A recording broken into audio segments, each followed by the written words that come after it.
আসসালামু আলাইকুম। স্বাগতম এবিসি জব কেয়ারে। মিলিটারি ইঞ্জিনিয়ার সার্ভিসেস বাংলাদেশ সেনাবাহিনী, নৌবাহিনী এবং বিমান বাহিনী, এই তিন বাহিনীদের ইঞ্জিনিয়ারিং বিভিন্ন সেবামূলক কাজ করে থাকে এই মিলিটারি ইঞ্জিনিয়ার সার্ভিসেস।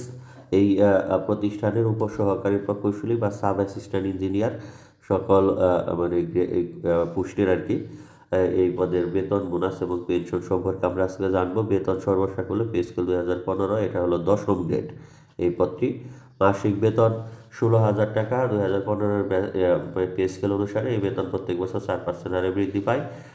বাড়ি ভাড়া হলো 45% পাওয়া যায়, তবে সিটিতে বিভিন্ন সিটিতে যদি আপনার ক্যান্টনমেন্ট বা পোস্টিং হয় সেখানে 50 থেকে 60 হয়। আমরা 45% ধরে 7,200 টাকা।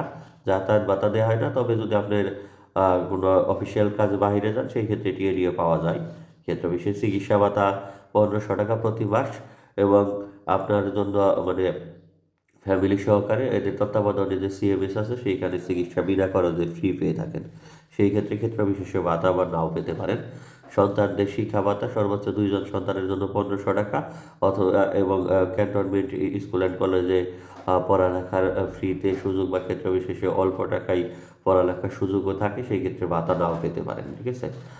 বিদ্যুৎ ভাতা আছে 400 ইউনিট সমপরিমাণ, অথবা যদি আপনি কোয়ার্টার বা ক্যান্টনমেন্টে থাকেন সেই ক্ষেত্রে আপনাকে বিদ্যুৎ ভাতা নাও দেওয়া হতে পারে। আপনার বিদ্যুৎ বিলটা নিবে না, প্রতিষ্ঠান দিয়ে দিবে। এই লেভেলে একই কথা হলো আর কি। এখানে কোনো মোটর সাইকেল ভাতা ওইভাবে নাই। প্রণোদনা 5%, বিশেষ প্রণোদনা সরকার গতিতে 800 টাকা। আর রেশন সুবিধা আছে, যেভাবে অফিসাররা রেশন পায়, চাল, ডাল, আটা, তেল, চিনি বা ইত্যাদি যেই রেশন সুবিধাগুলো এগুলো আছে, যেগুলো দিয়ে আপনি চাইলে সারা মাস আপনার এমনি কেটে যাবে ফ্যামিলি নিয়ে, যদি ছোটো ফ্যামিলি থাকে। ঠিক আছে। অর্থাৎ তার মানে আপনার 27,900 টাকার মতো বেতন প্রাপ্য হবে। কিছু একটু কম বেশি হতে পারে, আমরা যতটুকু তথ্য পেয়েছি সেটাই তুলে ধরেছি। এখান থেকে সিপিএফ এর জন্য কর্তন করা হবে 1,600 টাকা, মানে বেসিকের 10 থেকে 25%, এবং সরকার আপনাকে আবার টাকা দিবে, ডাবল সেটা জমা হবে। এবং এটা হলো মিনিমাম 10% আমরা ধরেছি 1,600 টাকা। কল্যাণ তহবিলের সাথে আছে 50 টাকা, গোষ্ঠী বিমার সাথে 40 টাকা।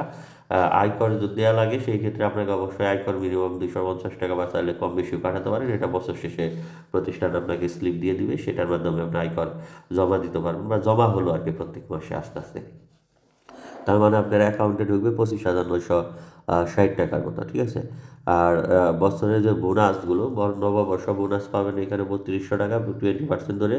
উৎসব বোনাস পাওয়া যাবে 16,000, মানে ঈদ উল ফিতর এবং ঈদ উল আজহার জন্য, যারা মুসলিম সম্প্রদায়ের আছেন দুইটা, দুই ঈদের আগে। আর যারা অন্যান্য ধর্মাবলম্বী আছেন তাদের প্রধান ধর্মীয় উৎসবের আগে 2 বেসিক একত্রে পাবেন। ঠিক আছে।